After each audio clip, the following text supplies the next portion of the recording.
Arizona Territory, 1876. The desert air shimmered with heat as Catherine Blackwood stepped down from the weathered stagecoach.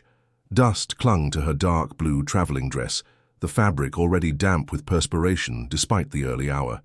She squinted against the blinding sunlight, her eyes grey as storm clouds, taking in the crude collection of buildings that made up Fort Whipple. "Miss Blackwood," a young lieutenant approached, hat in hand. "I'm Lieutenant Hayes. We've been expecting you." Catherine nodded curtly. 6 weeks of travel had left her with little patience for pleasantries. "My quarters, Lieutenant, and I'd like to see the infirmary before sundown." The young man blinked, taken aback by her directness, but quickly recovered. "Of course, ma'am, this way." As they walked, Catherine felt the stares of soldiers and civilians alike.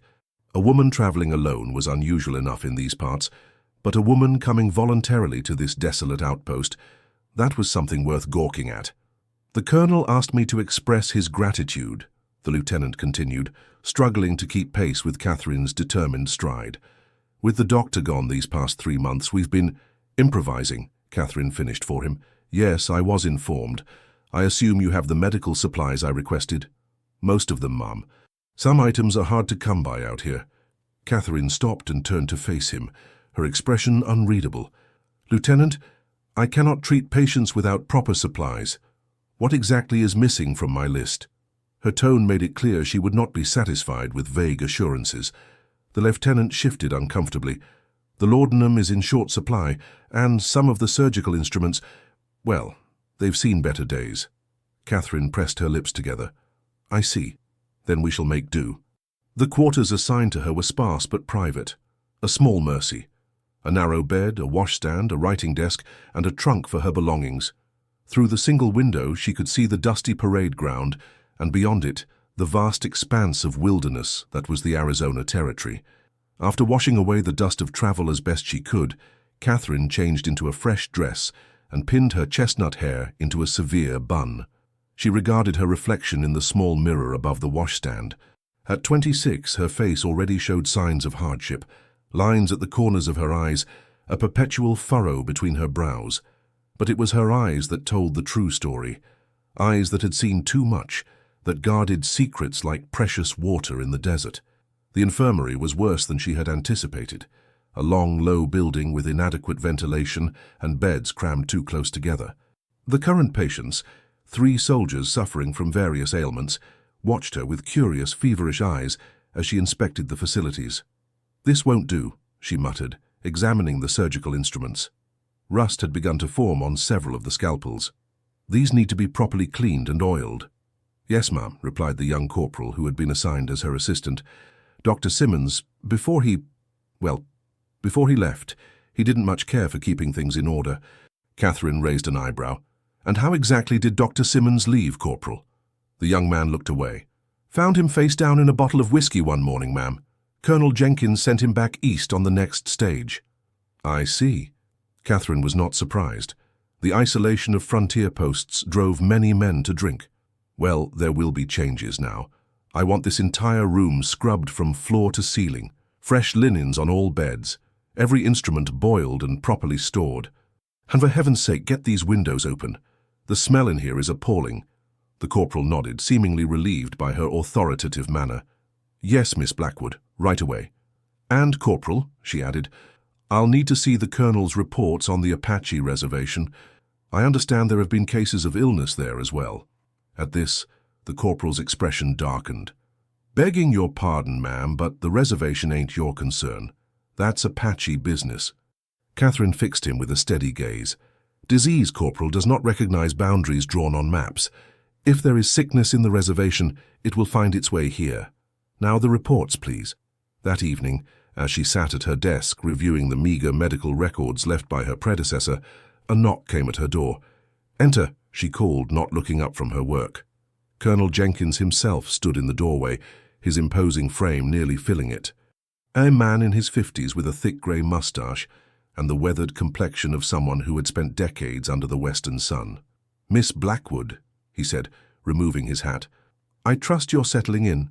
Catherine rose, offering a brief, professional smile. "Colonel, yes, thank you, though I must say the medical facilities leave much to be desired." The colonel nodded. unsurprised by her assessment. "We're a frontier post, Miss Blackwood. Luxuries are hard to come by.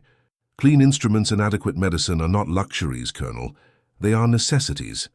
A hint of a smile appeared beneath the Colonel's mustache. "I was told you were forthright. Good. We have no time for delicacy out here." His expression grew serious. "I understand you've been asking about the Apache reservation." "I have. May I ask why?"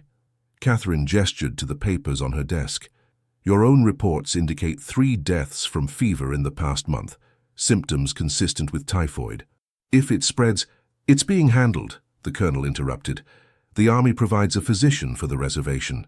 "And who might that be?" The Colonel hesitated. "Currently, we're between appointments." "So no one," Catherine concluded. "Colonel, typhoid does not discriminate between soldier and Apache. If an epidemic begins there, it will reach your men. What exactly are you proposing, Miss Blackwood?" "I should visit the reservation, assess the situation. Implement preventative measures if necessary." The Colonel shook his head. "Out of the question. The Apaches barely tolerate our presence as it is. A white woman showing up unannounced would be problematic." "Then announce me," Catherine countered. "Surely you have interpreters, intermediaries." "We do. And there's also the matter of your safety." Catherine's expression hardened. "I assure you, Colonel, I am no stranger to danger." Something in her tone made the Colonel study her more carefully. "No," he said finally, "I don't believe you are. Nevertheless, the reservation is off-limits without proper escort and permission from the Indian agent." "Then I request such an escort and permission." The Colonel sighed. "I'll consider it, Miss Blackwood, but I make no promises." He turned to leave, then paused. "May I ask, what brings a woman of your obvious education and refinement to a place like Fort Whipple? The posting was voluntary, was it not?" Catherine's face revealed nothing. "It was. Good night, Colonel." After he left, Catherine moved to the window, gazing out at the darkening landscape. In the distance, the mountains loomed like silent sentinels, indifferent to the struggles of the tiny humans in their shadow. She reached into the pocket of her dress and withdrew a small locket.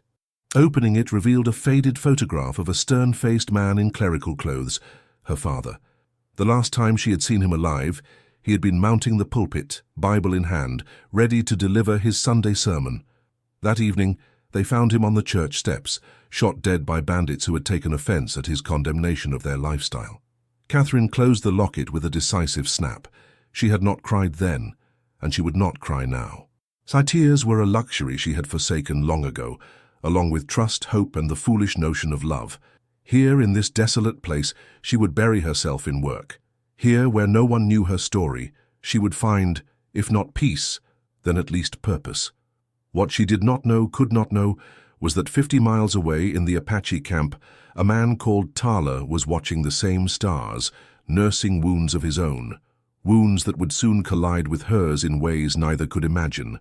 The Apache reservation sprawled across a valley framed by mountains, a place of beauty betrayed by the circumstances of its inhabitants.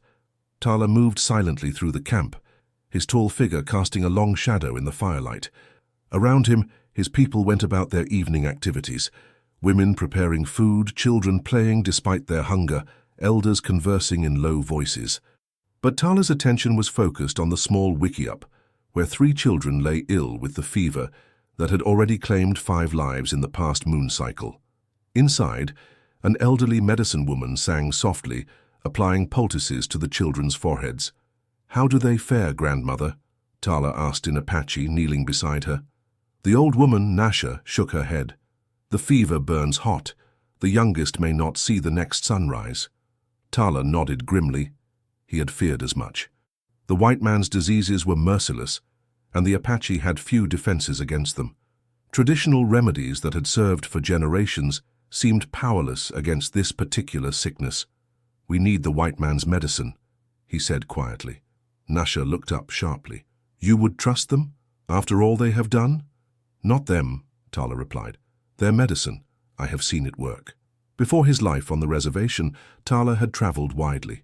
Unlike many of his people, he spoke English fluently and had spent time among the whites, observing their ways, learning their sciences alongside their prejudices.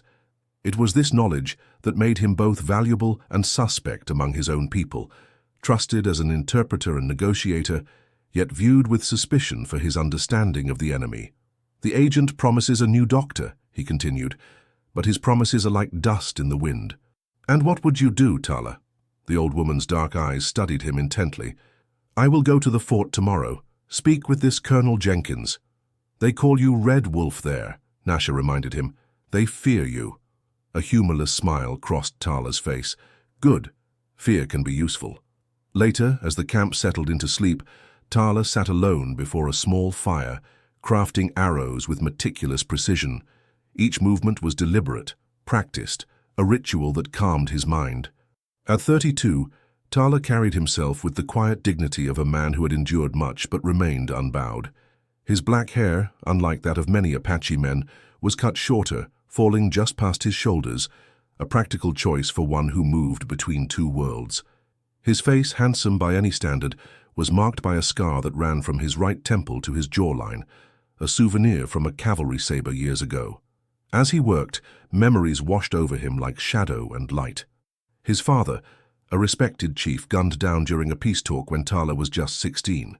His wife, Kimi, and their infant son lost to smallpox 3 winters past. The years spent fighting with Cochise and Geronimo before accepting the inevitable and leading his band to the reservation, choosing survival over certain annihilation. Now he walked a precarious line, advocating for his people while preventing the young warriors from actions that would bring the full might of the U.S. Army down upon them. It was a thankless position, earning him suspicion from both sides. Tala. He looked up to see Nako, his younger brother by blood, approaching. At 24, Nako burned with the fire of youth and resentment.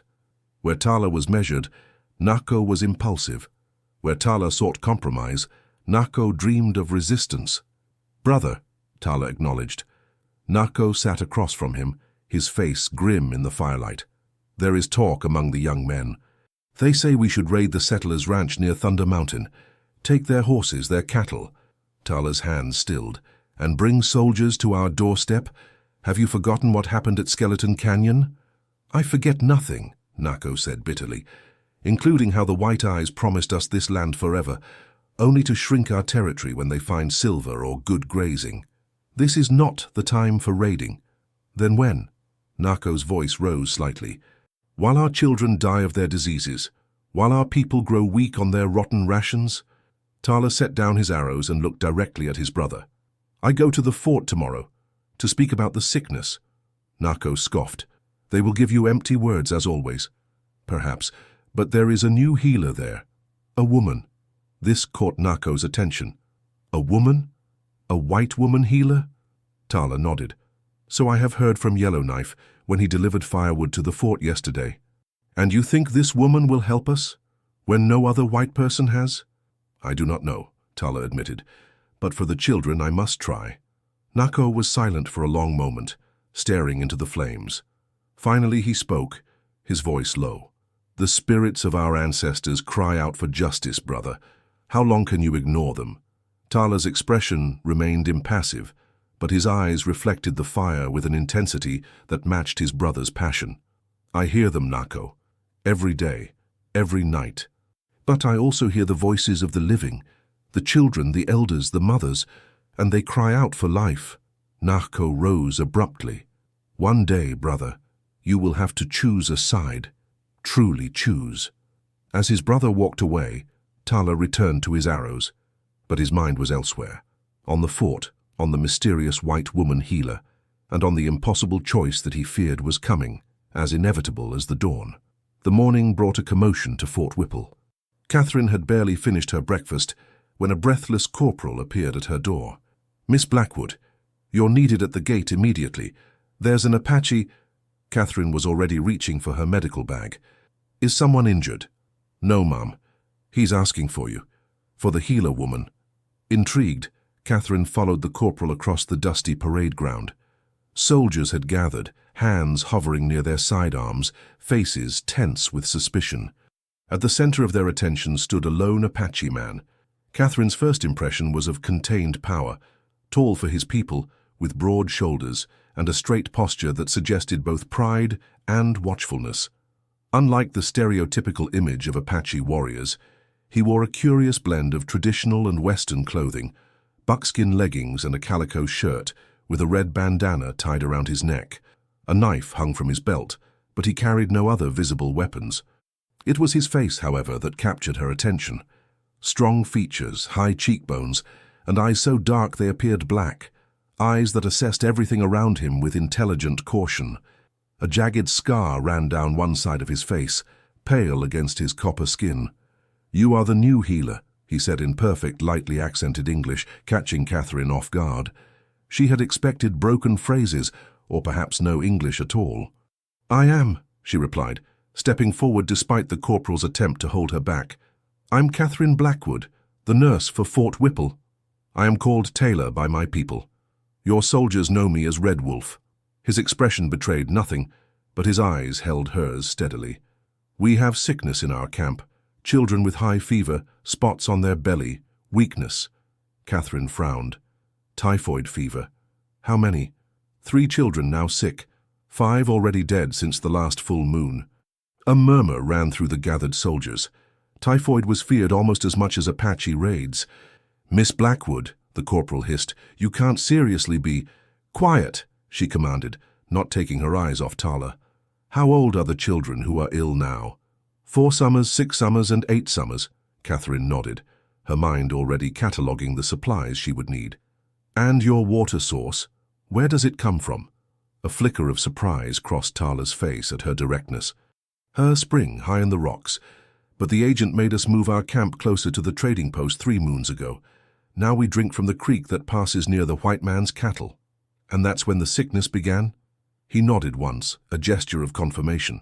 Colonel Jenkins pushed through the crowd of soldiers, his face thunderous. "What's the meaning of this?" Catherine turned to him. "Colonel, this man reports multiple cases of typhoid fever in the Apache camp.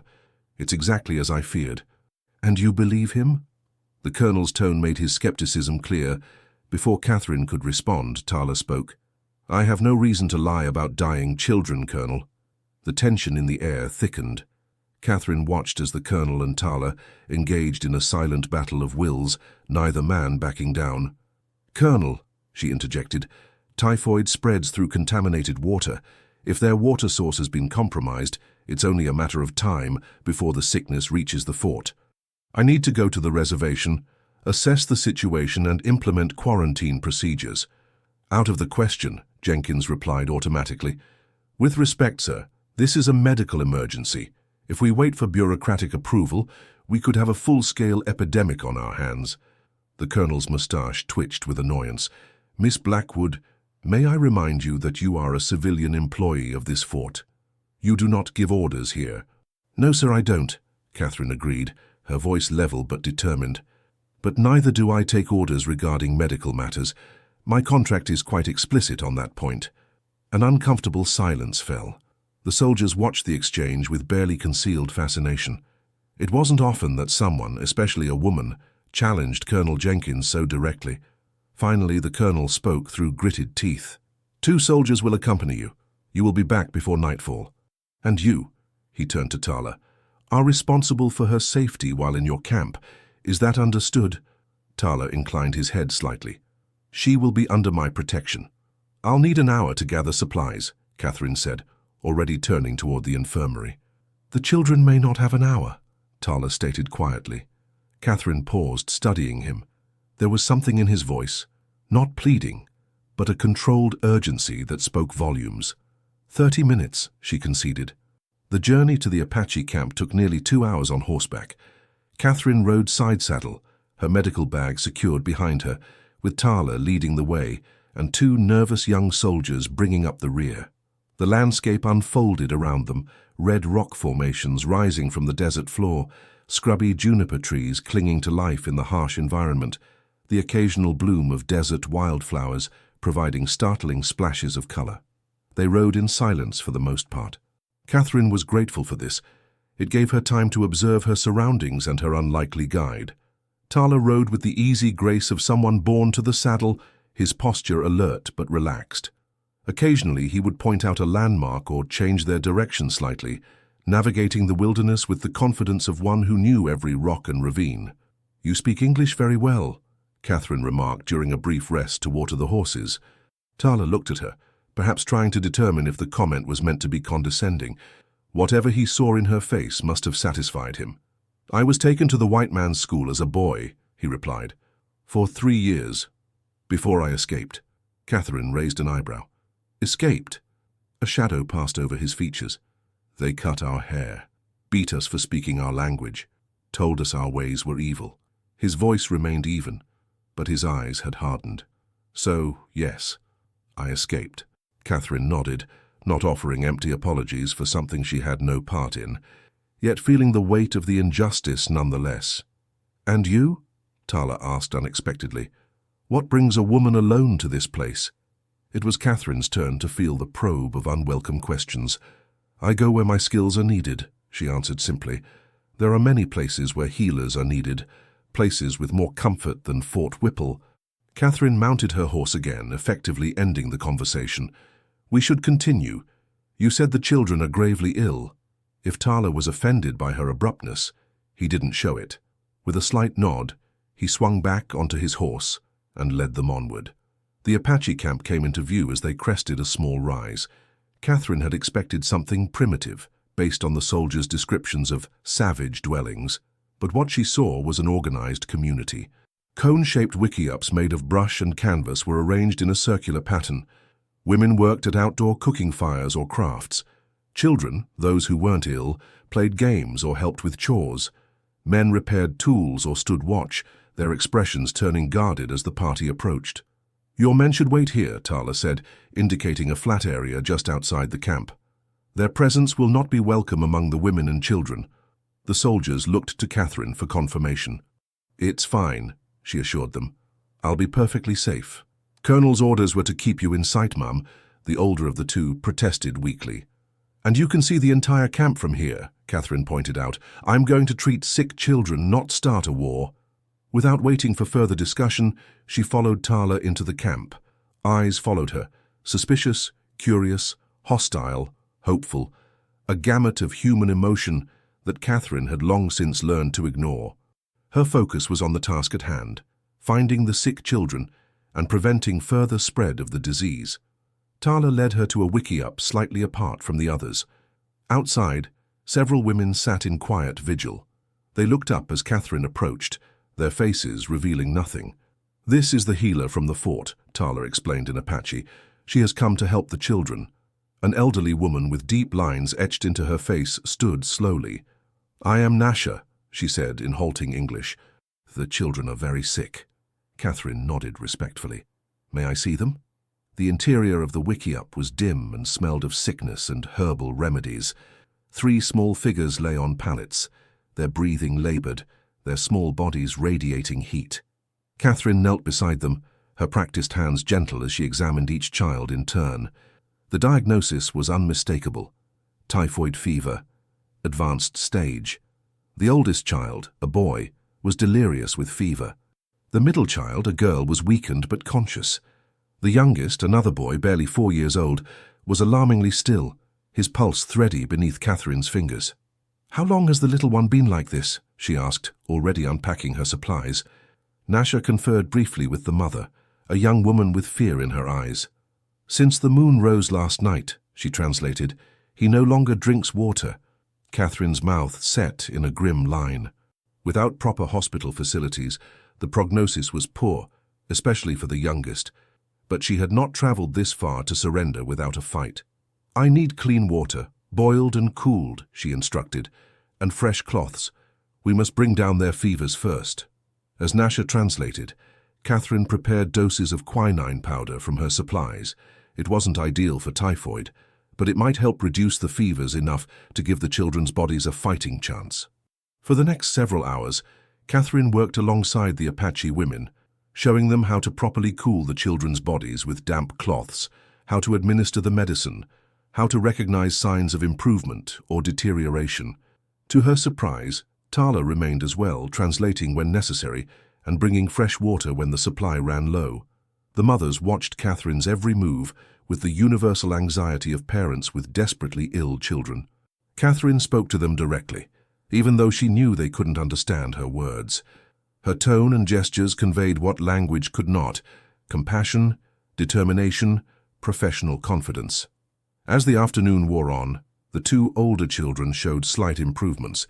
Their fevers didn't break entirely, but they lessened enough that both children accepted sips of water. The youngest, however, remained perilously ill. "He needs more than I can provide here," Catherine admitted to Tala as they stepped outside the wiki-up to speak privately. "In a hospital, with proper equipment." "There is no hospital," Tala stated the obvious, "and the mother will not be permitted inside the fort." Catherine rubbed her temples, feeling the beginning of a headache. The sun was lowering toward the horizon. They would need to leave soon to return to the fort before dark. "Then I'll stay," she decided. "At least through the night. The next 12 hours will determine whether he survives." Tala's expression was unreadable. "The colonel will not approve." "The colonel isn't here," Catherine replied, "and I took an oath to preserve life. I won't abandon that child knowing I could have saved him." Something shifted in Tala's dark eyes, a reassessment perhaps, or a new respect. "I will tell your soldiers. They won't like it." "No," he agreed, "but they are too afraid to enter the camp and force you to leave." There was no humor in his voice, but Catherine sensed he took a certain satisfaction in the soldiers' discomfort. "I'll need to send a message to the fort," she said, "explaining the medical necessity of my staying." Tala nodded. "I will see that it reaches them." As he turned to leave, Catherine called after him, "Thank you, Tala." He paused, looking back at her with an expression she couldn't quite decipher. "We do not want your children to die either, Miss Blackwood." The simple truth of the statement struck Catherine deeply. Of course they didn't. What mother, what healer, what human being would want children to suffer? Yet the policies and prejudices of both sides created barriers that resulted in precisely that outcome. Back inside the wiki-up, Catherine settled in for a long night. She showed the mother of the youngest child how to drip water into his mouth using a cloth, how to monitor his breathing, how to interpret the various sounds he made. The woman, who couldn't have been more than 20, watched with fierce concentration, determined to learn anything that might save her son. As night fell, lanterns were lit inside the wiki-up, casting dancing shadows on the walls. The older children slept fitfully. The youngest remained in the dangerous limbo of severe illness. Catherine checked his pulse regularly, administered medicine and prayed silently, not to the God of her father's sermons, but to whatever force might tip the balance toward life instead of death. During a quiet moment, as the mothers dozed beside their children, Catherine became aware of Tala watching her from the entrance of the wiki-up. His tall figure was silhouetted against the night sky. "You should rest," he said softly, entering and crouching beside her. "I can watch the children for a time." Catherine shook her head. "I'm fine." "You have not eaten since morning." As if on cue, Catherine's stomach growled traitorously. She hadn't noticed her hunger in the intensity of treating the children. "Nasha has prepared food for you," Tala continued. "It would be an insult to refuse." Catherine hesitated, torn between her responsibility to the patients and her body's demands. "I was trained as a healer among my people," Tala added. "Before—" He gestured vaguely, encompassing the reservation, the fort, the whole situation in which they found themselves. "You're a medicine man?" Catherine asked, surprised. A flicker of amusement crossed his face. "Not how you imagine, not with feathers and dances. But yes, I know healing plants, how to set bones, treat arrow wounds, recognize sicknesses." Catherine studied him with new interest. "And you know what to watch for with these children? The signs of worsening?" Tala nodded. "I have seen this sickness before, too many times." Making her decision, Catherine rose stiffly, her muscles protesting after hours of sitting in one position. "I won't be long." Outside, the camp was quiet, but not silent. Low conversations drifted from nearby wiki-ups. Somewhere a baby cried and was hushed. The night sky arched overhead, a vast tapestry of stars undiminished by artificial light. Nasha sat by a small fire, waiting patiently. She gestured for Catherine to sit and handed her a wooden bowl containing a stew of beans, corn, and what might have been rabbit. Catherine ate gratefully, suddenly ravenous. "You help our children," Nasha said in her limited English. Why? The directness of the question caught Catherine off guard. I'm a nurse. It's what I do. Nasha shook her head, clearly unsatisfied with the answer. Other white healers come. Look only at soldiers. Say Indians must wait. Catherine considered her response carefully. Children shouldn't suffer for the conflicts of adults. The old woman studied her with keen eyes that seemed to see more than Catherine was comfortable revealing. You have lost someone, she stated. Catherine stiffened. We all have losses. Yes, Nasha agreed, but yours is here. She touched her own chest, over her heart. Fresh, like open wound. Catherine set down her bowl, her appetite suddenly diminished. I should get back to the children. Nasha nodded, not pressing further. Tala also carries wounds, not just here. She pointed to her face, indicating his scar. But here. Again, she touched her heart. Unsure how to respond, Catherine simply inclined her head respectfully and returned to the wickiup. Inside, she found Tala sitting beside the youngest child, one large hand resting lightly on the boy's forehead.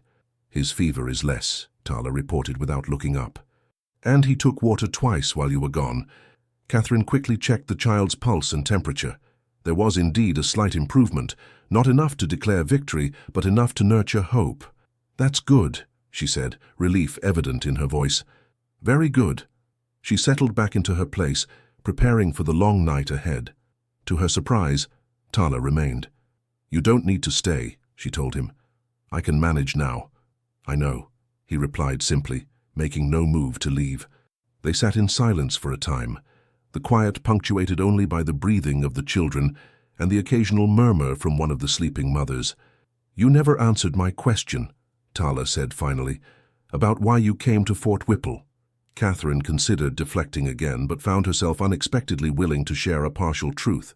I wanted to be somewhere remote, somewhere I could be useful without being reminded of things I'd rather forget. Tala nodded as if this made perfect sense. The desert is good for that. It strips away everything unnecessary, makes you face what remains. And what about you? Catherine asked, turning the question back to him. Nasha said you're a healer, yet the soldiers call you Red Wolf and seem afraid of you. A shadow crossed Tala's face. I am what I need to be, for my people. That's not an answer. No, he agreed. It isn't. They lapsed into silence again, but it was a different quality of silence now, not the awkward quiet of strangers, but the shared stillness of two people who recognized something familiar in each other, even if they couldn't name it. As the night deepened, Catherine found herself fighting fatigue. Her eyelids grew heavy, her head nodding despite her best efforts. Sleep, Tala's voice came softly. I will wake you if there is any change.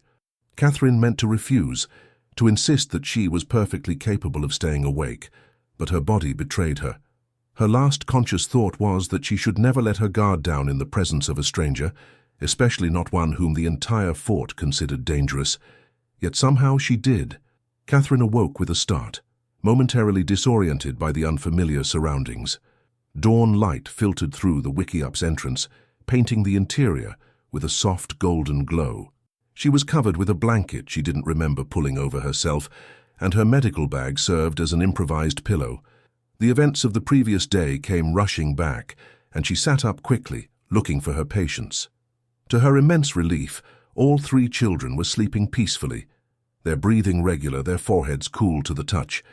Even the youngest boy, whose survival had seemed so uncertain, showed marked improvement. The mothers were nowhere to be seen, but Tala sat near the entrance, his back straight, eyes alert, despite having kept watch through the night. The fever broke around dawn, he informed her quietly, for all of them. Catherine moved quickly to examine each child in turn, her professional detachment momentarily overcome by genuine joy. This is remarkable. I'd hoped, of course, but given their condition yesterday. Your medicine is strong, Tala acknowledged. But so is their will to live. Catherine nodded, accepting the gentle correction. Medicine alone hadn't saved these children. Their own resilience had played an equal part. The mothers have gone to prepare food, Tala continued. They are grateful. The slight hesitation suggested this was an understatement. In a community where survival was never guaranteed, saving a child's life created a debt beyond measure. "I only did what anyone with my training would do," Catherine replied, uncomfortable with gratitude. She began repacking her medical bag, mentally cataloguing the supplies she would need to leave behind to ensure the children's continued recovery. "That is not true," Tala said, his voice matter-of-fact. "Many with your training would not have come at all." Before Catherine could respond, the Wikiup's entrance darkened as Nasha entered, followed by the three mothers bearing food and fresh water. The atmosphere was transformed. Where yesterday there had been fear and grief, today there was cautious joy and relief. Catherine accepted a bowl of corn porridge sweetened with wild honey, suddenly aware of her hunger. As she ate, she explained through Tala's translation how to continue the treatment, what warning signs to watch for, and the importance of boiling drinking water until a safer source could be arranged. "The agent must be told about the contaminated creek," she insisted. "These children won't be the last victims if nothing is done." Tala's expression hardened slightly. "The agent knows. He has been told many times." "Then Colonel Jenkins needs to be informed," Catherine persisted. "Typhoid at the reservation is a threat to the fort as well. He'll have to take action." "Perhaps," Tala conceded, though his tone suggested skepticism. "But now you must return to the fort. Your soldiers spent an uncomfortable night. They will be anxious." Catherine had almost forgotten about her escort, left waiting at the edge of the camp. "Yes, I suppose they will." As they prepared to leave, the mothers and children gathered to say goodbye. The oldest boy, now alert enough to understand what had happened, reached out shyly to touch Catherine's hand. His mother spoke rapidly in Apache. "She says her son will remember the white healer woman who did not turn away," Tala translated, something unreadable flickering in his dark eyes. Catherine knelt to the boy's level. "Tell him to drink only boiled water and take his medicine until it's gone," she said, managing a smile, "and that I expect him to grow very tall and strong." After Tala translated, the boy nodded solemnly as if accepting an important mission. Outside the Wikiup, Catherine was surprised to find what seemed like the entire camp gathered. The people parted silently to let her pass, their expressions ranging from cautious respect to lingering suspicion. Catherine kept her head high, her pace steady, though she felt the weight of their collective gaze. Near the edge of the camp, she spotted her escort. The two soldiers stood by their horses, hands never far from their weapons, their postures radiating tension. Upon seeing Catherine, their relief was palpable. "Miss Blackwood," the older soldier called. "Thank heavens you're all right. The colonel sent a search party. They'll be here any minute." Catherine frowned. "That was unnecessary. I sent word explaining the medical emergency." "Begging your pardon, ma'am, but the colonel wasn't much convinced by a message delivered by, well..." The soldier glanced nervously at Tala. "By an Apache," Catherine finished for him, not bothering to hide her irritation. "How fortunate that the colonel's distrust didn't cost these children their lives." The soldier had the grace to look abashed. In the distance, a cloud of dust announced the approach of riders. The search party, no doubt. Catherine turned to Tala, suddenly aware that this might be their last interaction. The thought unsettled her more than it should have. "Thank you for your help," she said formally. "I couldn't have saved them without your assistance." Tala regarded her steadily. "You will come again? There are others who need your healing." It wasn't a question she had the authority to answer, yet Catherine found herself nodding.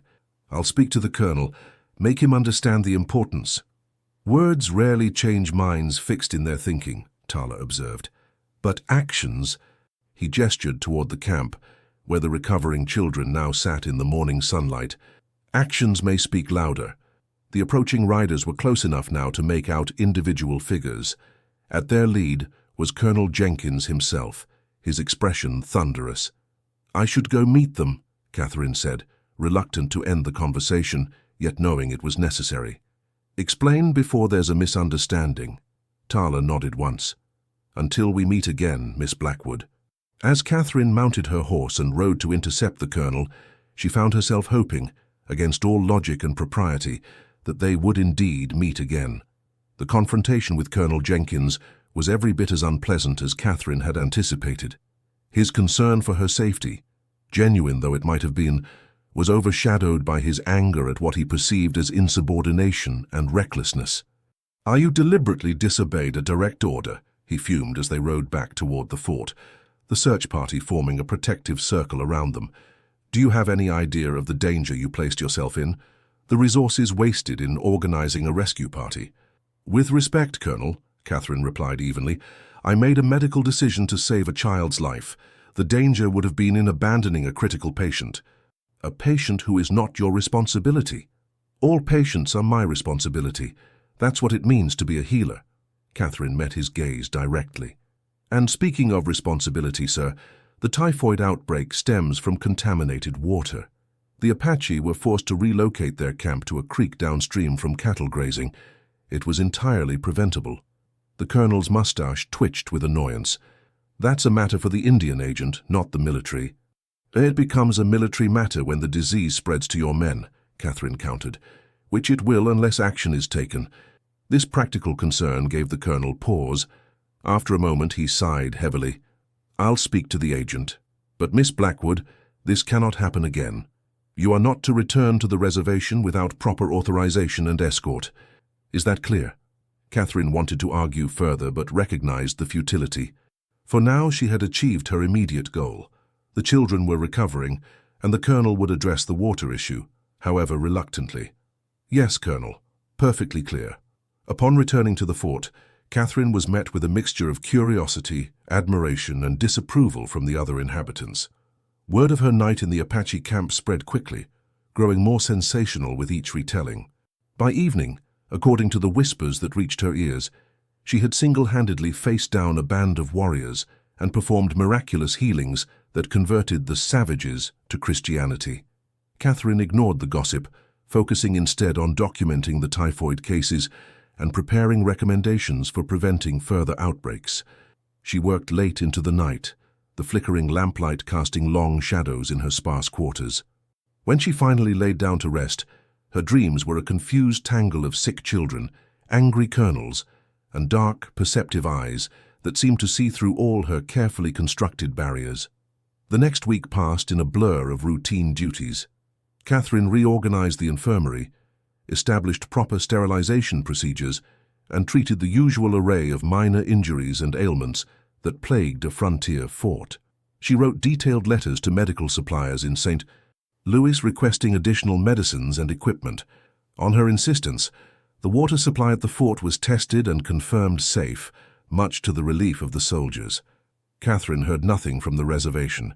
The Indian agent, a man named Prescott, whom she had yet to meet, reportedly visited the camp and arranged for water to be hauled from a clean spring, a temporary measure at best, but better than nothing. Colonel Jenkins maintained a cool formality with Catherine, clearly still displeased with her actions, but unable to deny their positive outcome. No new typhoid cases had appeared, either at the fort or the reservation. It was during this uneasy peace that Catherine received an unexpected summons from the colonel one afternoon. "You wanted to see me, sir?" she asked, entering his office with a professional detachment that masked her wariness. The colonel looked up from his paperwork, his expression unusually grave. "Yes, Miss Blackwood, I'm afraid we have a situation that requires your particular expertise." Catherine waited, sensing there was more to this than a routine medical matter. "There's been an incident at Tyler's ranch about 15 miles east of here," the colonel continued reluctantly. "A shooting. One of the ranch hands claims he was fired upon by Apaches while checking cattle near the reservation boundary." "Was anyone hurt?" Catherine asked, already reaching for her medical bag.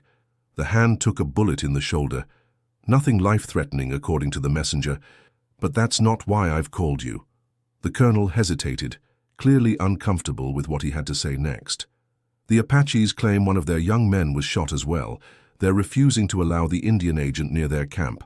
They're asking for you." Catherine couldn't hide her surprise. "For me specifically?" "By name," the colonel confirmed grimly. "It seems you made quite an impression with your house call last week. Red Wolf, Tala, came to the fort himself this morning with the message."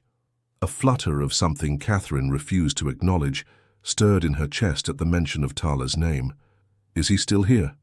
"No. He delivered his message and left immediately." The colonel studied her with narrowed eyes. "Miss Blackwood, I want to be clear. You are under no obligation to involve yourself in this matter. This could be a ruse, or worse, a trap. Tensions are already high and—" "I'll go," Catherine interrupted. Her decision made the moment she heard someone was injured. "When do we leave?" The colonel sighed as if he had expected this response, but hoped for a different one. "A patrol is preparing now. Lieutenant Warner will command. You'll have 6 men as escort." "That seems excessive for a medical call," Catherine observed. "These are dangerous times, Miss Blackwood. The Apaches are restless, and rumors suggest Geronimo's band is active again to the south. I will not risk your safety with a smaller force." Catherine recognized the futility of arguing. "Very well, I'll be ready in 30 minutes. As she turned to leave, the colonel added, "Miss Blackwood, be careful. Not just of physical danger. These people may see you as an ally now, but don't forget where your true loyalties lie." Catherine paused at the door, considering her response carefully. "My loyalty, Colonel, is to my oath as a healer. First, do no harm." The colonel's expression hardened. "This is not a Boston hospital, Miss Blackwood. This is the frontier. Different rules apply here." "Not to medicine," Catherine replied quietly. "Never to medicine." The Apache camp was different in daylight, more vibrant, more alive with activity. Women worked at cooking fires or scraped hides. Children played games with hoops and sticks. Men repaired weapons or tended to horses. Yet there was an undercurrent of tension that hadn't been present during Catherine's previous visit. Lieutenant Warner halted the patrol at the same spot where Catherine's previous escort had waited. "We'll remain here, Miss Blackwood. Corporal Davis will accompany you into the camp." Catherine nodded, dismounting gracefully despite her riding habit. The young corporal looked distinctly uncomfortable with his assignment, but followed dutifully as she approached the camp. They were met at the perimeter by Tala, who seemed to materialize from nowhere. He wore the same blend of traditional and Western clothing, but today a rifle hung across his back, a clear indication of the changed circumstances. "Miss Blackwood?" He greeted her with a slight nod, his expression revealing nothing of his thoughts. "You came." "I was told someone is injured," Catherine replied, all business despite the inexplicable acceleration of her pulse. "Where is the patient?" Tala's eyes flicked to the corporal. "Your shadow is not needed. You will be safe." The corporal stiffened. "Lieutenant's orders, sir. I'm to stay with Miss Blackwood." A flash of something, irritation, amusement, crossed Tala's face at being addressed as sir by a white soldier.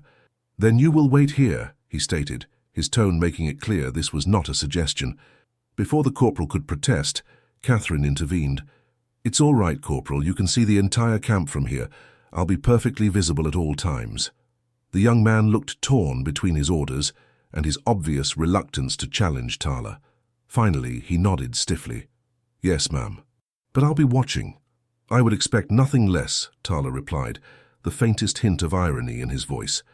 As they walked into the camp, Catherine noticed the residents' reactions to her were different from her first visit. Where before there had been suspicion and fear, now there were nods of recognition and even a few hesitant smiles, particularly from the mothers of the children she had treated. "They remember what you did for the children," Tala explained, noticing her observation. "Such things are not forgotten. And the children? Have they recovered fully?" A rare smile briefly softened Tala's features. "See for yourself." He gestured toward a group of children playing nearby. Among them were the 3 Catherine had treated, now indistinguishable from their healthy peers, as they ran and laughed in the sunshine. A warm satisfaction filled Catherine at the sight. This was why she had become a nurse, not for gratitude or recognition, but for moments like this, seeing life continue where death had nearly prevailed. The moment was interrupted by a woman's cry from nearby. Tala's expression immediately sobered, and he led Catherine toward a wiki-up set slightly apart from the others. "My brother Nako," he explained, his voice tight with controlled emotion. "He was checking our hunting traps when he was shot by a rancher's man." Inside the wiki-up, a young man lay on a pallet, his face contorted with pain. Blood had soaked through a crude bandage on his upper chest, near the shoulder. Nasha knelt beside him, murmuring what sounded like prayers while applying a poultice to the wound. Catherine moved forward immediately, her professional demeanor taking over. "How long ago did this happen?" "Yesterday," Tala replied, crouching on the opposite side of his brother. "The bullet passed through, but the wound bleeds still and fever has begun." Catherine opened her medical bag and set to work. First, she gently removed the blood-soaked bandage to examine the wound. The bullet had indeed passed through the fleshy part of the shoulder, missing bone and major vessels. Fortunate under the circumstances. But the wound was inflamed, the beginning of infection evident in the reddened edges and heat radiating from the area. "I need to clean this thoroughly," she explained, preparing an antiseptic solution. "It will be painful." Tala translated for his brother, who responded with a curt nod, his jaw set with determination. "Tell me what happened," Catherine requested as she worked, partly to distract the patient, and partly because she genuinely wanted to understand the situation. Tala's expression darkened. "Nako was checking traps on our traditional hunting grounds, land that the treaty still allows us to use. A white man from Tyler's ranch saw him and shot without warning. Nako did not even have his rifle with him, only hunting knives." "And the ranch hand claims he was fired upon first?" Catherine asked, remembering the colonel's version. "White men's lies," Nako spat in Apache, though Catherine could guess the meaning from his tone. "My brother says the white man lies," Tala translated more diplomatically. It would not be the first time. Catherine focused on cleaning the wound, making no comment on the conflicting accounts. It wasn't her place to judge the truth of what had happened, only to heal the consequences.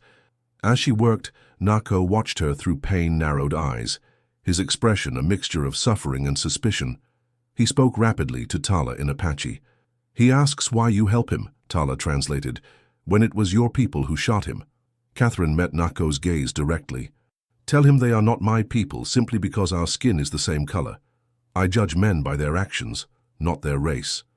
After Tala translated, Nako's expression remained skeptical, but he allowed Catherine to continue her treatment without further comment.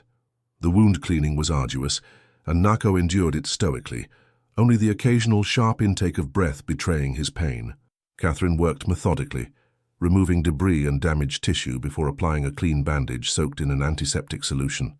"The bullet wound itself is relatively clean," she explained to Tala as she finished. "But infection has begun. He needs rest, plenty of water, and these powders mixed with water twice daily." She removed several paper packets from her medical bag. "They will help fight the infection and reduce the fever." Tala accepted the medicine with a nod of thanks. "And will he heal completely?" Catherine considered the question honestly. "If the infection can be controlled, yes. The muscle will take time to heal, and he may have some weakness in that arm for a while, but with proper care, he should recover fully." Relief flickered across Tala's face, a brief crack in his carefully maintained composure. "Thank you." The simple words carried a weight beyond the standard expression of gratitude. In that moment, Catherine realized that Tala's concern went beyond that of a brother for a sibling. As a leader of his people, he bore the responsibility for all of them, including protecting them from the very real threat that tensions could escalate into broader violence. "I should check on him again tomorrow," Catherine said, repacking her medical bag, "to make sure the infection isn't worsening." Tala shook his head reluctantly. "The colonel will not permit it. Already there is talk among the ranchers of Apache raids. The agent has threatened to withhold rations if we do not control our young men." The injustice of the situation struck Catherine anew. One young man, checking traps on land he had every right to access, was shot without provocation, yet his entire community would be punished. "Then I'll come regardless," she said, surprising herself with her own boldness. "The colonel doesn't need to know." Tala studied her with an intensity that made Catherine uncomfortably aware of herself as a woman, not just a nurse. "Why would you risk your position for one Apache?" "For the same reason I stayed with the children," she replied simply. "Because it's right." Something shifted in Tala's dark eyes, a recognition perhaps, or a decision made. "Then meet me tomorrow at sunrise, at the spring 2 miles north of the fort. I will take you a back way, where the soldiers do not patrol." Catherine knew she should refuse. What he proposed was not just against regulations, it could be seen as treasonous, especially in the current climate of suspicion. Yet the thought of abandoning a patient halfway through treatment was equally unacceptable to her professional ethics. "Sunrise," she agreed, sealing a pact that would change the course of both their lives. The pre-dawn air was crisp and clear as Catherine slipped away from the fort. She had told no one of her plans, leaving only a note claiming she was going to gather medicinal plants in the early morning light. A plausible excuse that would buy her a few hours before anyone became concerned about her absence. She wore her plainest dress, covered by a dark shawl, with her hair braided simply down her back. Her medical bag contained only the essentials for changing Naro's bandages and checking his condition. The spring lay in a small canyon, hidden from casual observation by a stand of cottonwood trees. Catherine arrived just as the first rays of sunlight crested the eastern mountains, painting the landscape in shades of gold and rose. Tala was already there, sitting motionless on a boulder beside the spring, so still that Catherine didn't notice him until he stood. Unlike their previous meetings, he wore traditional Apache clothing, buckskin leggings and a loose shirt adorned with subtle beadwork. His hair hung loose around his shoulders, gleaming like polished obsidian in the early light. "You came," he said, echoing his words from the day before, but with a different inflection, softer, almost surprised. "I said I would," Catherine replied simply. They regarded each other in silence for a moment, the air between them charged with something neither was ready to name. "How is your brother?" Catherine asked finally, retreating to the safe territory of medical inquiry. "The fever is higher," Tala admitted, concern evident in his voice. "He refuses to rest as he should." "That's not uncommon in young men," Catherine observed. "They often make the worst patients." A hint of a smile touched Tala's lips. "This is true in any tribe, it seems." The observation, the simple recognition of shared human experience across cultural divides, created a moment of connection that Catherine felt almost physically. "We should go," Tala said, breaking the spell. "The sun rises quickly, and we must return before you are missed." He led her along a narrow game trail that wound through rocky terrain, carefully selecting a route that would leave minimal tracks and avoid the regular patrol paths. They traveled in companionable silence, moving with purpose but without haste. As they walked, Catherine found herself studying Tala when she thought he wasn't looking. The fluid grace of his movements, the straight set of his shoulders, the profile that would have been striking in any society. She caught herself wondering about the scar that marked his face, about the wife Nasha had mentioned, about the experiences that had shaped him into the man who walked beside her now. "You have questions," Tala stated suddenly, without turning his head. Catherine startled, embarrassed at being caught in her observation. "I'm sorry, I didn't mean to stare." "You did not," he corrected. "You were trying to understand." The accuracy of his perception was unnerving. "Yes," she admitted. "I suppose I was." Tala stopped walking and turned to face her fully. "Ask then." Catherine hesitated, unsure which of her many questions would be appropriate. Finally, she gestured toward his face. "Your scar. How did you get it?" Something like respect flickered in Tala's eyes, approval that she had chosen a direct question rather than one shrouded in polite evasion. "Cavalry saber," he replied. 7 years ago, during a peace talk that became not peaceful. "You were at a peace negotiation and they attacked you?" Catherine asked, shocked despite her awareness of the government's history of broken promises. "Not exactly," Tala admitted. Words became heated. A young warrior drew his knife. A soldier drew his pistol. Then, he shrugged expressively, "Chaos. And you were caught in the middle," Catherine guessed. A shadow passed over Tala's features. "I am always in the middle, Miss Blackwood. Too willing to talk with whites for some of my people. Too Apache for the whites to ever trust." The simple truth of this statement struck Catherine deeply. Here was a man perpetually caught between worlds, trying to bridge an impossible divide. Not unlike her own position as a woman in a field dominated by men, forever proving her competence while never quite being accepted as an equal. "That must be lonely," she said quietly. Tala's eyes widened slightly, perhaps surprised by her insight. "Yes," he acknowledged after a moment. "It is." They continued walking, but something had shifted between them. A recognition of a kindred spirit, despite all their differences. The Apache camp was stirring with morning activities as they arrived through a back approach that kept them hidden from the view of any potential observers from the fort. Tala led Catherine directly to Naro's wickiup, where they found the young man feverish and restless, his bandage soaked through with blood and serum. Catherine immediately set to work, her concern growing as she examined the wound. The infection had worsened overnight, the area around the entry and exit wounds angry and swollen. Naro's skin burned with fever, and his breathing was rapid and shallow. "This is not good," she murmured, more to herself than to Tala. "The infection is spreading." She cleaned the wound again, more thoroughly than before, aware that her actions were causing Nako significant pain despite his stoic attempt to hide it. The young man's eyes, bright with fever, followed her movements with a mixture of suspicion and desperate hope.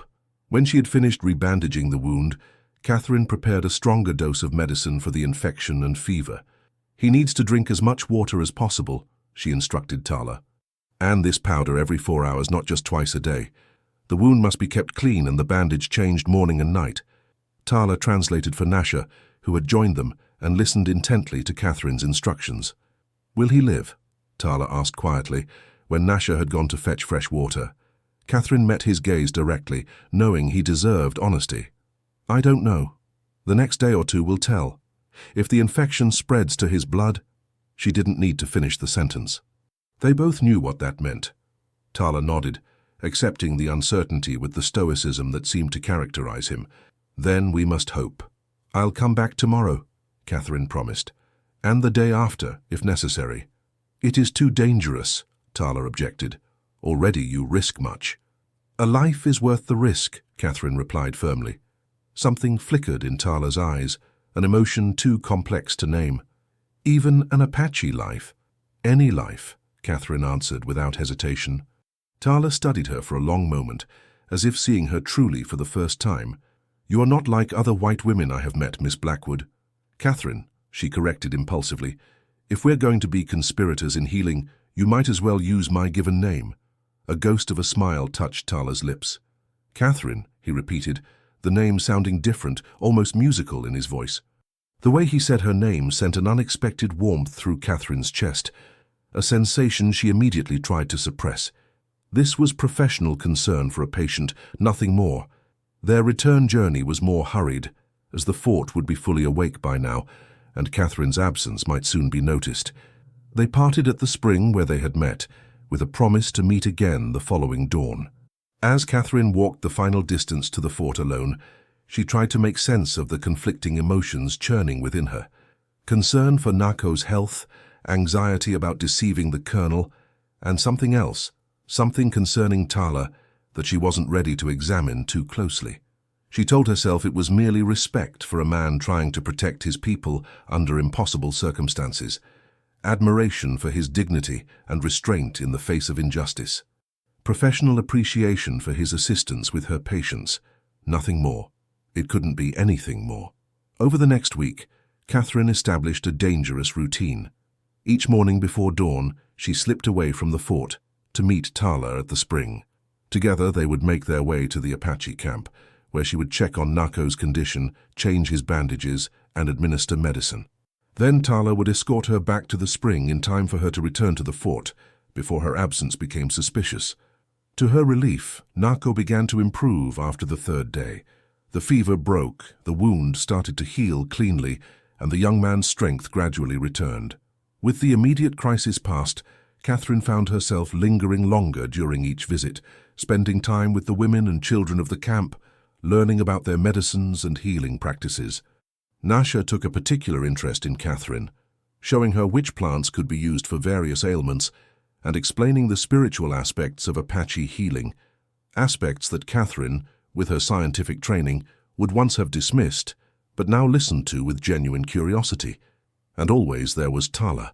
As Nako improved, Tala seemed to relax slightly, revealing more of himself in their conversations during the journeys to and from the camp. He told her of his childhood before the reservation, of hunting in the mountains and learning the old ways from his father.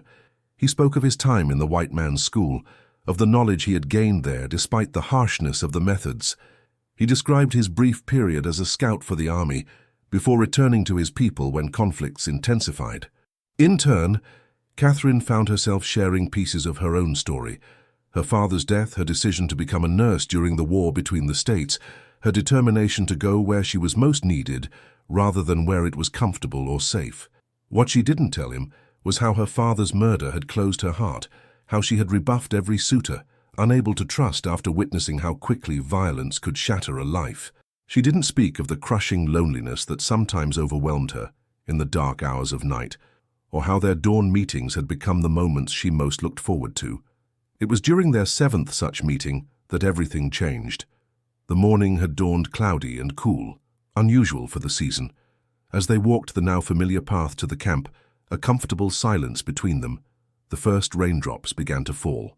"Storm coming," Tala observed, glancing at the darkening sky. "We should seek shelter until it passes." Before Catherine could respond, the heavens opened. Rain fell in sheets, drenching them instantly. Tala took her hand without hesitation and led her toward a small cave in the rocky hillside nearby. The cave was shallow but dry, offering protection from the downpour. Catherine stood just inside the entrance, wringing water from her skirts and shivering slightly in the cool air. "Here," Tala said, shrugging out of his buckskin shirt and offering it to her.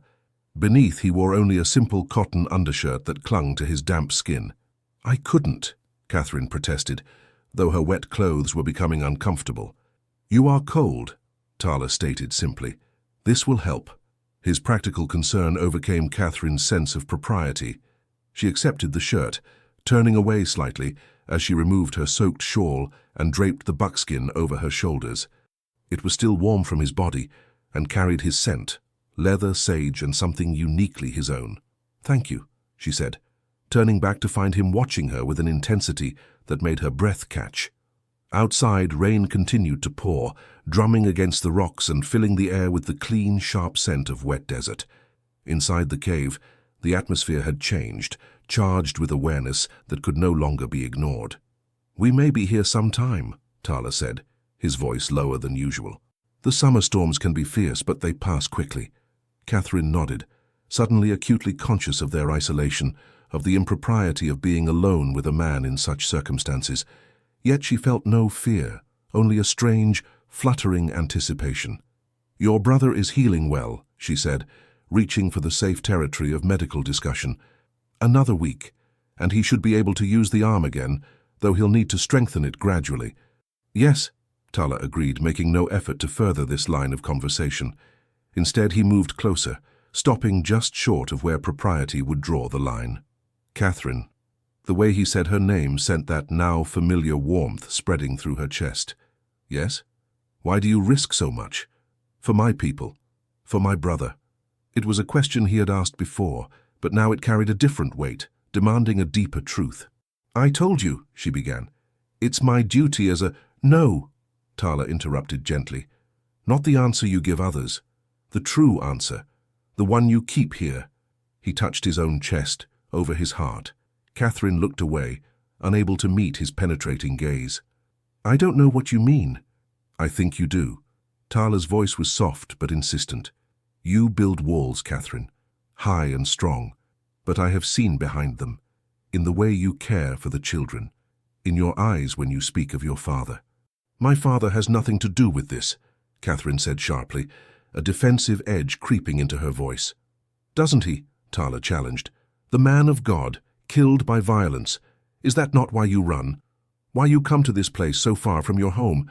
Why you will not let anyone close?" The accuracy of his perception was like a physical blow. Catherine felt her carefully constructed defenses beginning to crumble. "You know nothing about me," she insisted, though the words sounded hollow even to her own ears. "I know you are afraid," Tala said, his voice gentling. "Not of Apache or soldiers or this wilderness. You are afraid of what is here." He reached out slowly, giving her time to move away if she chose, and placed his hand lightly over her heart. The touch, simple as it was, broke something in Catherine. Tears she had held back for years welled in her eyes. "My father was a good man," she whispered. "He believed in mercy, in forgiveness. And they shot him down on the steps of his own church for what? Because he dared to preach against violence and lawlessness." Her voice broke. "I watched him die. Watched as everything I believed in, justice, goodness, God's protection, crumbled to dust." Tala remained silent, his hand still resting gently over her heart, letting her speak words that had been imprisoned within her for too long. "After that, I decided I would never be vulnerable again. Never trust. Never—" She trailed off, unable to say the word love aloud. "Never let another heart close to yours." Tala finished for her, his dark eyes filled with understanding. "I know this path, Catherine. I walked it too. The revelation in his simple statement drew Catherine's gaze back to his. Your wife, she said softly, remembering what Nasha had told her. A shadow of old grief passed across Tala's face. Kimi, and our son, taken by the white man's disease 3 winters past. Smallpox. I'm sorry, Catherine whispered, the words inadequate for the magnitude of his loss. For many moons after, I wanted only to die in battle, Tala continued, his voice low and controlled, but Catherine could hear the pain beneath. To join them in the spirit world. But my people needed me, so I built walls, as you did.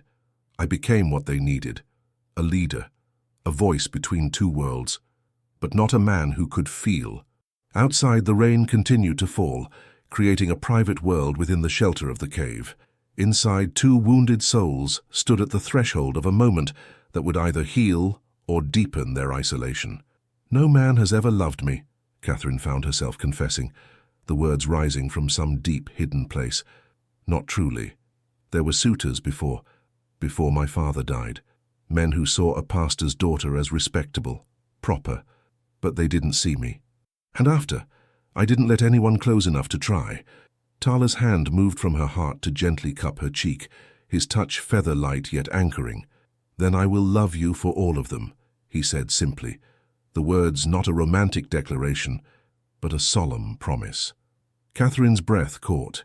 In his eyes she saw no deception, no calculation, only a truth as clear and elemental as the desert itself. You can't, she whispered, even as she leaned almost imperceptibly into his touch. Your people, my position. The world would never allow it. The world has taken much from both of us, Tala replied, his thumb gently tracing the curve of her cheekbone. Perhaps it is time we took something back. The distance between them seemed both vast and non-existent. Catherine knew she stood at a precipice. One step would change everything. Her life at the fort, her professional standing, perhaps even her safety. The rational part of her mind screamed caution, restraint, propriety. But her heart, so long silenced, spoke louder.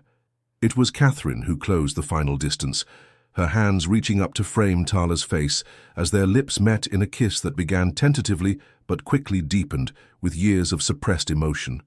His arms encircled her, strong yet gentle, pulling her against him as if she were something precious, something to be cherished. When they finally parted, breathless, Catherine kept her eyes closed, afraid of what she might see if she opened them. Regret, perhaps, or worse, pity. But when she found the courage to look, Tala's expression held only tenderness and a wonder that matched her own. We are both fools, she said softly, a smile tugging at her lips despite the gravity of their situation. Perhaps, Tala agreed, his own rare smile transforming his face. But for the first time in many seasons, I feel alive again.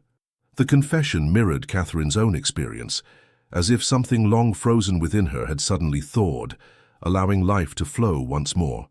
The moment was interrupted by the realization that the rain had stopped.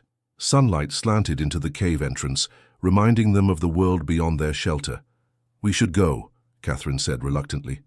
Nako will be waiting, and I need to be back before I'm missed. Tala nodded, though his hands lingered at her waist as if unwilling to break the connection between them. Yes, but this, he gestured between them, encompassing what had just happened, what had changed. This is not finished. It was both a question and a statement. Catherine knew she could step back now, pretend this moment of vulnerability had never happened, return to the safety of her walls.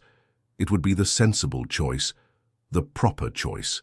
Instead, she found herself saying, no. It's not finished.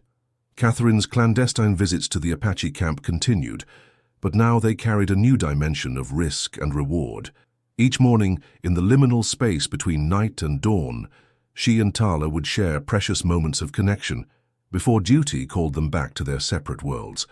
Sometimes they spoke of the future, impossible dreams of a life together, somewhere far from the prejudices that would condemn their union. Other times they simply held each other in silence, communicating through touch what words could never adequately express. Nako continued to recover, his initial suspicion of Catherine gradually giving way to grudging respect as his strength returned. Though he clearly sensed the change in his brother's relationship with the white healer, he kept his observations to himself, perhaps understanding that Tala had sacrificed enough for the good of others. At the fort, Catherine maintained her professional demeanor, treating patients, organizing the infirmary, and fulfilling her duties with the same dedication as before. But inwardly she felt transformed, as if the barren landscape of her heart had suddenly blossomed with possibilities she had long since abandoned. It could not last, of course. The fragile bubble of happiness they had created existed outside the harsh realities of their world, a world where Apache and white rarely met except in conflict, where a woman who crossed such boundaries faced ostracism or worse. The reckoning came sooner than either expected. On a clear morning in late summer, Catherine arrived at their meeting place to find Tala already waiting, his expression grave. "What is it?" she asked, immediately sensing his tension. "There is trouble coming," he replied, taking her hands in his. "The agent has been replaced. The new one arrives tomorrow with orders to move our people further south, away from the hunting grounds." Catherine's heart sank. "But the treaty—" "Treaties are words on paper," Tala said bitterly. "They change when it suits the government. There is talk of gold found near Thunder Mountain. Suddenly, our reservation land is too valuable to waste on Apache." "What will you do?" Catherine asked, already dreading the answer. Tala's expression hardened. "The young men want to fight. Naro leads them now, his wound having made him a symbol of white treachery. And you?" "I counsel patience, negotiation. But my voice grows weaker as the injustices mount." He looked at her directly, his dark eyes intense. "Catherine, I have not told you everything. 2 days ago, a cavalry patrol rode through our hunting camp. They claimed to be looking for warriors who raided a stagecoach south of here." "Was it your people?" Catherine asked, though she already knew the answer. "No. We have kept the peace, despite provocations. But the soldiers did not believe this. They destroyed our supplies, threatened our hunters." Tala's jaw tightened. "One of them spoke of the nurse who treats Apaches. He said the colonel has suspicions that you are being watched." A chill ran through Catherine. "Who was it? Did you recognize him?" "Lieutenant Warner, the one who escorted you to our camp when Naro was shot." Catherine closed her eyes briefly.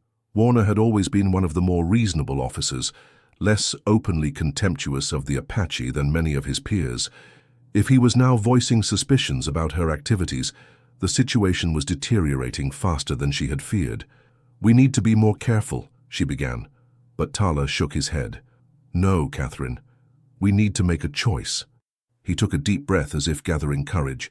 "Come with me." "What?" The directness of the proposal caught her off guard. "Leave the fort. Come with me, with our people. We plan to move before the new agent arrives, into the mountains where the soldiers cannot easily follow. We have allies among other bands. We can reach Mexico, perhaps." "You're planning to leave the reservation," Catherine said slowly, understanding the magnitude of what he was suggesting. "To become hostiles." "We prefer free Apache," Tala replied with a hint of grim humor. "But yes, that is what your government will call us." "Tala, the army will hunt you. They'll send not just the local garrison, but regiments from other forts. It would mean war." "It already is war, Catherine. A slow war of starvation, disease, and broken promises. At least in the mountains, we die free." Catherine felt as if the ground were shifting beneath her feet. What Tala proposed was not just a romantic elopement. It was asking her to turn her back on her own people, her profession, everything she had known. "I can't just—" she began, then faltered, the enormity of the decision overwhelming her. Something in Tala's expression closed, though he kept his voice gentle. "I understand. It is much to ask. Too much, perhaps." "No," Catherine said quickly, squeezing his hands. "It's not that I don't want to be with you. But this, leaving civilization entirely, living as a fugitive, I need time to think." Tala nodded, though she could see the shadow of disappointment in his eyes. "We move in 3 days, with the new moon. Until then, I will be here each dawn, at our place." He touched her cheek gently. "Whatever you decide, know that you have brought light back into my life when I thought only darkness remained." The kiss they shared felt different, deeper, tinged with the possibility of farewell. As Catherine walked back to the fort alone, Her mind churned with impossible choices. The next morning, Catherine was summoned to Colonel Jenkins' office immediately after breakfast. Her heart pounded as she made her way across the parade ground, wondering if her secret meetings had been discovered. The colonel was not alone. Lieutenant Warner stood at attention beside the desk, his expression carefully neutral. A third man, unfamiliar to Catherine, sat in a chair near the window, dressed in the formal attire of a government official. "Miss Blackwood," the colonel greeted her, his tone giving nothing away. "Thank you for joining us. This is Mr. Harrington, the new Indian agent for the Apache reservation." Catherine nodded politely to the newcomer, a thin man with cold eyes and a pinched expression. "Mr. Harrington." "Miss Blackwood," he acknowledged, with barely concealed distaste. "I understand you've taken quite an interest in the medical welfare of my charges." The possessive term made Catherine's skin crawl, but she maintained her professional composure. "As a medical professional, I believe health concerns affect everyone in the territory regardless of race." "Indeed," Harrington replied, his tone suggesting he found her views quaint at best, dangerous at worst. "However, I've been informed that your visits to the reservation have been rather more frequent than officially sanctioned." Catherine's gaze flicked to Lieutenant Warner, who had the grace to look uncomfortable. "I've made several visits to treat typhoid cases and a gunshot wound, yes," she confirmed, deciding that honesty about those particular visits was her best defense. "All with the colonel's knowledge." "Not all, I think," the colonel interjected, his expression hardening. "Lieutenant Warner reports seeing you returning from the direction of the Apache camp early yesterday morning, and the morning before that. No such visits were authorized." Catherine felt a cold weight settle in her stomach, but kept her expression neutral. "I've been gathering native medicinal plants in the early mornings. The Apache women have extensive knowledge of local herbs that can supplement our limited pharmacy supplies." "Alone? Without escort?" Harrington asked skeptically. "The areas near the fort are perfectly safe in daylight," Catherine replied, the lie tasting bitter on her tongue. The colonel sighed heavily. "Miss Blackwood, let us be direct. There are rumors, disturbing rumors, about the nature of your interest in the Apache, particularly their leader, this man called Tala or Red Wolf."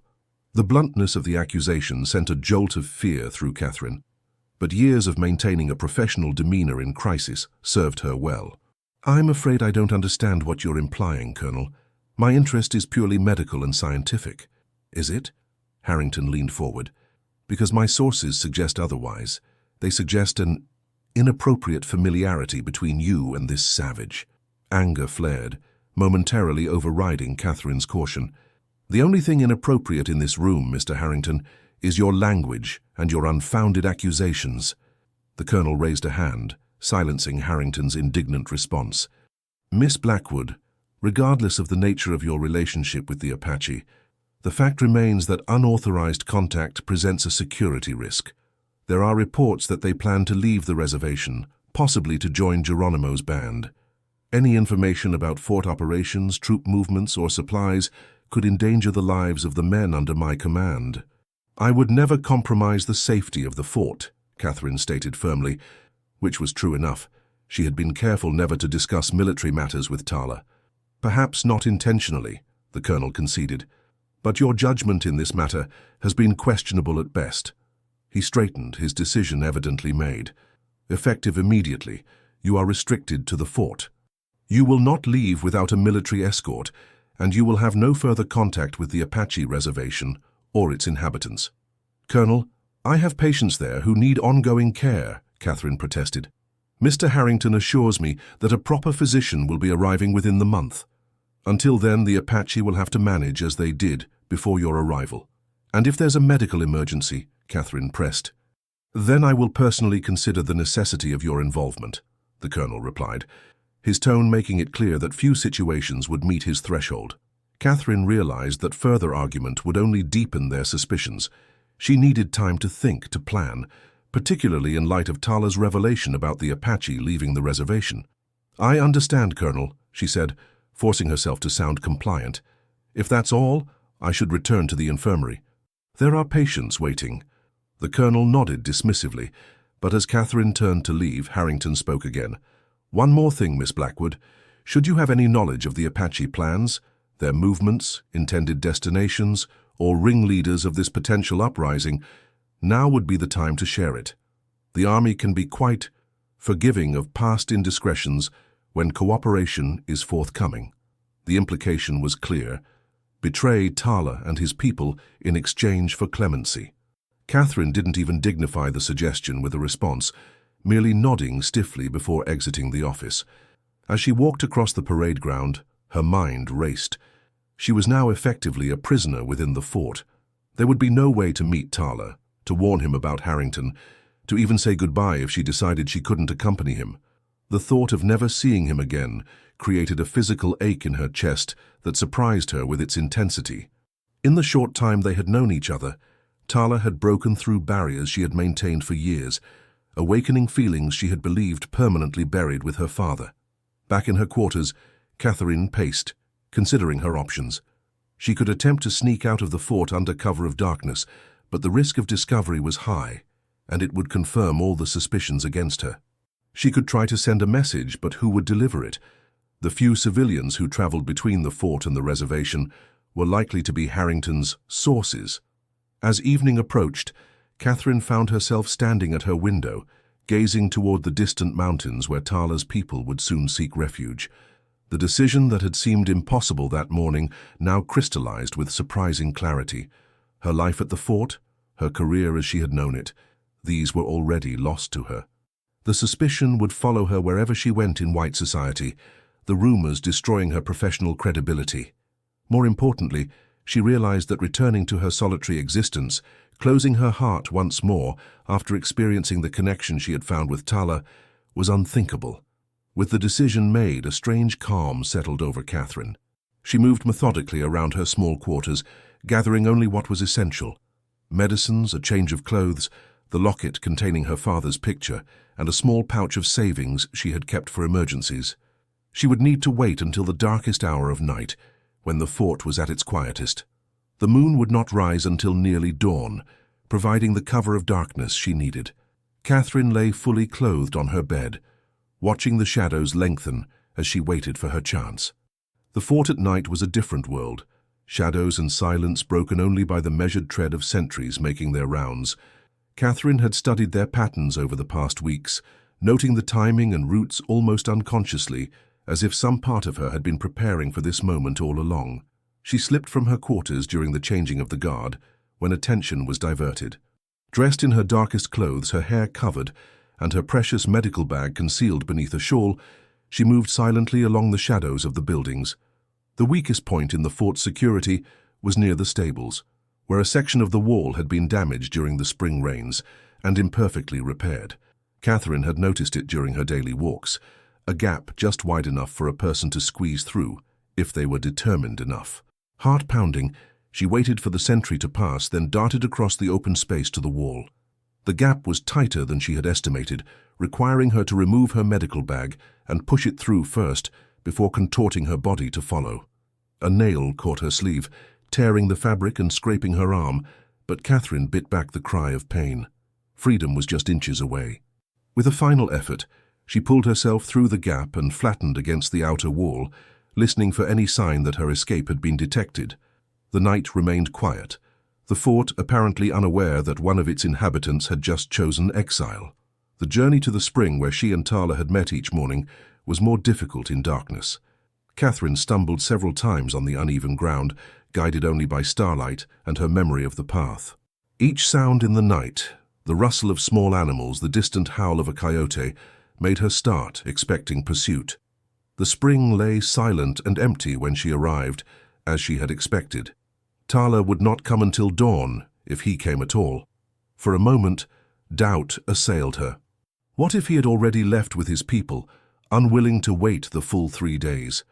What if the entire Apache camp had moved on, seeking the safety of the mountains in the face of Harrington's arrival? She had no plan B, no alternative if Tala did not appear. The fort was now closed to her, and as a woman alone in the territory, her options were limited and universally grim. Finding a sheltered spot among the rocks near the spring, Catherine settled in to wait, her hand occasionally straying to the small knife she had brought for protection. The night hours stretched endlessly, each sound in the darkness triggering a surge of hope or fear. Finally, the eastern sky began to lighten, the stars fading as dawn approached. Catherine rose stiffly, her body protesting the hours of immobility in the cool night air. She moved to the edge of the spring, scanning the surrounding terrain for any sign of movement. The sun had just breached the horizon when a figure appeared on the ridge above the spring, tall, unmistakable even at a distance. Catherine's heart leapt at the sight of Tala, silhouetted against the morning sky. He descended to the spring with the fluid grace she had come to know so well, his expression unreadable until he drew close enough to recognize her. Then his composure broke, relief and joy transforming his features. "Catherine," he breathed, crossing the remaining distance between them in quick strides, "I feared you would not come." "Neither did I, until yesterday," she admitted, as his arms encircled her. The solid warmth of him, the familiar scent of leather and sage, felt like coming home. "Everything has changed. The Colonel knows, suspects at least, about us. I've been forbidden to leave the fort, forbidden any contact with your people." Tala's expression darkened. "The new agent?" "Yes, Harrington. He's—" Catherine shook her head, unable to find words adequate to describe the man's cold contempt. "Tala, he knows your people plan to leave. There was talk of an uprising, of military action." A grim satisfaction crossed Tala's face. "Then we were right to move our departure forward. The camp broke last night, heading into the mountains through paths the soldiers don't know. I stayed only to meet you, as promised." "You risked capture for me?" Catherine asked, touched by the depth of his commitment. "I would risk more," Tala replied simply. He studied her face intently, as if memorizing every feature. "You are here now. Does this mean—" "Yes," Catherine confirmed, the last of her doubts vanishing in the warmth of his gaze. "I've made my choice. If you'll still have me, I want to go with you." The joy that illuminated Tala's face was answer enough, but he gathered her closer, his forehead resting against hers in a gesture of profound intimacy. "My heart has been waiting for yours since before we met," he said softly, "but the path ahead will not be easy." "Are you certain?" Catherine thought of the fort, of the life she was leaving behind, a life of purpose but also of isolation, of walls built around her heart that had begun to feel more like a prison than protection. "I've never been more certain of anything," she replied truthfully. "My place is with you now, wherever that leads us." Their kiss sealed the pact between them, no longer divided by race or circumstance, but united in a choice made freely, with full awareness of both its cost and its precious value. When they parted, Tala's expression became practical once more. "We must move quickly. By now they will have discovered your absence from the fort. Soldiers will be searching." Catherine nodded, retrieving her medical bag from its hiding place among the rocks. "I'm ready." Tala led her to where he had concealed 2 horses in a stand of junipers nearby. "Can you ride astride?" he asked, eyeing her skirts dubiously. In answer, Catherine gathered the fabric and tied it efficiently into a makeshift split skirt. "I grew up on a farm before my father became a pastor," she explained with a small smile. "I can ride however the situation demands." The pride in Tala's eyes as he helped her mount warmed Catherine more than the rising sun. There would be challenges ahead, a life of constant movement, of vigilance against pursuit, of bridging 2 cultures in their most intimate relationship. But as they rode side by side into the mountains, following ancient Apache trails toward a future neither could fully predict, Catherine felt a sense of rightness, of completion. She had spent years building walls to protect herself from pain, never realizing that the same barriers kept out joy, connection, and love. Tala had not so much broken those walls as shown her a door she hadn't known existed, a way to honor her past wounds while refusing to let them determine her future. As the sun climbed higher, painting the desert in hues of gold and amber, Catherine glanced at the man riding beside her, this warrior, healer, and now partner who had crossed impossible boundaries to reach her heart. In his face, she saw reflected the same wonder and certainty she felt within herself. "No regrets?" Tala asked, catching her gaze. Catherine shook her head, a smile spreading across her face, a true smile, uninhibited by the constraints she had lived under for so long. "None. This is where I belong." Ahead of them, the mountains rose like a promise against the sky, rugged, challenging, but offering the freedom they both sought. Behind them, the world of forts and reservations, of artificial boundaries and prejudices, receded with each hoofbeat. They rode toward uncertainty, yes, but they rode together, two souls who had found in each other not just love, but redemption, healing, and the courage to begin again. And in the vastness of the Arizona wilderness, as they made their way toward the Apache band that would become Catherine's new family, Tala's words echoed in her heart like a vow fulfilled. Then I will love you for all of them. For the first time since her father's death, Catherine Blackwood felt truly, completely alive. Not just surviving, but living with a fullness of heart she had thought forever lost. Whatever hardships lay ahead, they would face them as they now rode, side by side, equally yoked, two halves of a whole that transcended the divisions of their time. In crafting No Man Has Ever Loved Me, I sought to capture the essence of what makes the American spirit so enduring, the courage to forge one's own path despite seemingly insurmountable odds. Catherine and Tala's story reminds us that true freedom often requires difficult choices. Their journey across the wild Arizona territory of 1876 isn't just a tale of romance, but a testament to the American ideals of liberty, self-determination, and the pursuit of happiness that have defined our nation since its founding. Their love transcends the artificial boundaries of race and custom, embodying the frontier spirit that built America, that pioneering willingness to venture into the unknown with faith and determination. Like the settlers who tamed the West, Catherine and Tala face an uncertain future with courage, relying on each other's strength and the promise of a better tomorrow.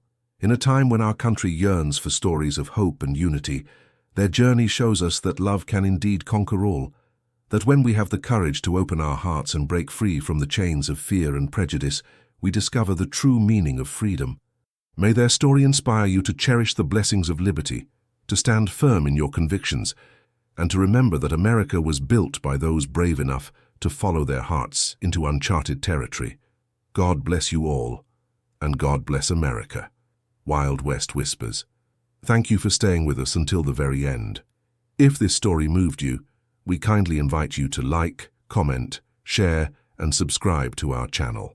Your support, from the bottom of our hearts, gives us the strength to keep writing new stories filled with love, redemption, and unforgettable turning points. At the end of this video, another powerful story suggestion will appear. Click it and be surprised by more heart-stirring tales like this one.